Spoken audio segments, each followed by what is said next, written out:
নমস্কার বন্ধুরা, আমার চ্যানেলের আরও একটি নতুন পর্বে আপনাদের সবাইকে স্বাগত। আজ আমি ঘরে থাকা সামান্য কিছু উপকরণ দিয়ে আপনাদের বিস্কিট তৈরি করে দেখাবো। আর এই বিস্কিটগুলো কিন্তু একদম দোকানের মতো হয়, খেতে বেশ ভালো লাগে আর বানানো তো খুবই সহজ। বন্ধুরা, আমার এই ভিডিওটি শেষ পর্যন্ত দেখার জন্য আপনাদের কাছে অনুরোধ রইল। প্রথমেই বিস্কিট বানানোর জন্য আমি নিয়ে নিচ্ছি একটা ডিম। এখন এই ডিমের মধ্যে দিয়ে দেব 1 কাপ চিনি। এখন ডিম ও চিনি খুব ভালোভাবে মিশিয়ে নিতে হবে, আর এই কাজটা কিন্তু একটু সময় নিয়ে করলে খুব ভালোভাবে বিস্কিটগুলো তৈরি হবে। এখন আমি মোটামুটি 10 থেকে 15 মিনিটের মতো সময় নিয়ে ডিম ও চিনি ভালোভাবে মিশিয়ে নেব। ফিরে এলাম 10 মিনিট পর, আর এখন দেখুন বন্ধুরা, ডিমটা কিন্তু খুব ভালোভাবে ফেটানো হয়ে গেছে। এখন এর মধ্যে দিয়ে দিতে হবে চালের গুঁড়ো। আমি এখানে 1 বাটি চালের গুঁড়ো নিয়েছি। এখন অল্প অল্প করে চালের গুঁড়ো দেব আর মেশাতে থাকবো। আমি কিন্তু এখানে একেবারে সম্পূর্ণ চালের গুঁড়োটা দিচ্ছি না, অল্প করে দেব আর মেশাতে থাকবো, তাহলে খুব সুন্দরভাবে চালের ডোটা তৈরি হবে। বন্ধুরা, আপনারা একদিন হলেও বাড়িতে এইভাবে বিস্কিট তৈরি করে দেখতেই পারেন। এই বিস্কিটগুলো কিন্তু একদম দোকানের মতো হয় আর খেতে বেশ ভালো লাগে। দেখুন বন্ধুরা, আমার চালের গুঁড়োর ডোটা একদম তৈরি হয়ে গেছে। এখন এই ডোটা 10 মিনিটের জন্য রেস্টে রেখে দিতে হবে। এখন আমি ফিরে আসছি 10 মিনিট পর। ফিরে এলাম 10 মিনিট পর। এবার দেখুন বন্ধুরা, ডোটা কিন্তু আগের তুলনায় আরও অনেকটা সফট হয়ে গেছে। এখন এই ডো থেকে অল্প একটি ডো নিয়ে নেব। এখন এই ডোটা 2 হাতের মাঝখানে নিয়ে প্রথমে গোল করে নেব। গোল করা হয়ে গেলে এভাবে একটু চেপে চেপে দেব হাত দিয়ে, আর এভাবে 4 কোণা করে নেব। বন্ধুরা, আপনারা এখানে নিজেদের পছন্দ অনুযায়ী যে কোনো শেপেই বিস্কিটগুলো কিন্তু তৈরি করে নিতে পারেন। আমি এখানে 4 কোণা শেপে বিস্কিটটা তৈরি করে নিয়েছি। বিস্কিটটা 4 কোণাভাবে তৈরি করা হয়ে গেছে।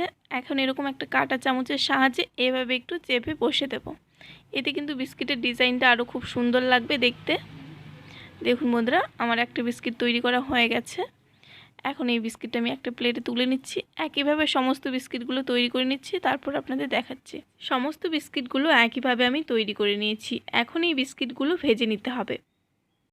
বিস্কিটগুলো ভেজে নেওয়ার জন্য আমি আগে থেকে তেল উষ্ণ গরম করে রেখেছি। এখন বিস্কিটগুলো দিয়ে দেব, আর এই সময় কিন্তু আঁচটা একদম লো আঁচে রাখতে হবে, তাহলে বিস্কিটগুলো ভেতর থেকে খুব সুন্দরভাবে ভাজা হবে। আর আঁচটা বাড়িয়ে রাখলে কিন্তু বিস্কিটগুলো বাইরে থেকে কালার চলে আসবে, কিন্তু ভেতর থেকে ভালোভাবে ভাজা হবে না। এতে বিস্কিটগুলো খেতে একটুও ভালো লাগবে না। আর বিস্কিটগুলো দিয়ে দেওয়ার পর সঙ্গে সঙ্গে কিন্তু নাড়াচাড়া করা যাবে না। বিস্কিটগুলোর একটা সাইড প্রথমে হালকা একটু ভাজা হয়ে গেলে তারপর নাড়াচাড়া করতে হবে। এখন বিস্কিটগুলোর একটা সাইড হালকা ভালো মতো ভাজা হয়ে গেছে। এখন আমি একটা কাঁটা চামচের সাহায্যে এভাবে বিস্কিটগুলো উল্টে দেব। আর বন্ধুরা, আপনারা যদি বাড়িতে এইভাবে বিস্কিট বানিয়ে থাকেন তাহলে অবশ্যই আমাকে কমেন্ট বক্সে জানিয়ে দেবেন খেয়ে আপনাদের কেমন লেগেছে। এখন 7 থেকে 8 মিনিটের মতো সময় নিয়ে লো টু মিডিয়াম আঁচে বিস্কিটগুলো খুব ভালোভাবে ভেজে নেব। আর বন্ধুরা, বিস্কিটগুলো ভাজার সময় কিন্তু একটু পরপর উল্টে পাল্টে দিতে হবে, যাতে বিস্কিটগুলোর দু সাইডে খুব সুন্দরভাবে কালার চলে আসে।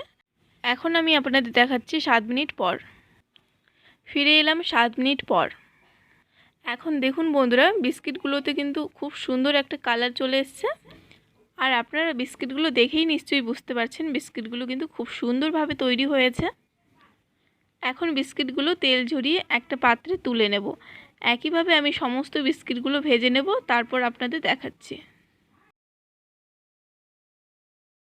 একইভাবে সমস্ত বিস্কিটগুলো ভেজে নিয়েছিলাম, আর দেখুন বন্ধুরা, বিস্কিটগুলো কতটা সুন্দরভাবে ভাজা হয়েছে আপনারা দেখেই নিশ্চয়ই বুঝতে পারছেন। এখন এই বিস্কিটগুলো গরম গরম চায়ের সাথে পরিবেশন করার জন্য একদম তৈরি। তো বন্ধুরা, আমার এই রেসিপিটি আপনাদের কেমন লেগেছে অবশ্যই আমাকে কমেন্ট বক্সে জানিয়ে দেবেন। রেসিপিটি যদি ভালো লাগে তাহলে অবশ্যই লাইক, কমেন্ট আর যতটা সম্ভব শেয়ার করে দেবেন। আর আমার এই চ্যানেলটি যদি সাবস্ক্রাইব করা না থাকে সাবস্ক্রাইব করে দেওয়ার অনুরোধ রইল। ভিডিওটি শেষ পর্যন্ত দেখার জন্য আপনাদের অসংখ্য ধন্যবাদ। সবাই ভালো থাকবেন, সুস্থ থাকবেন।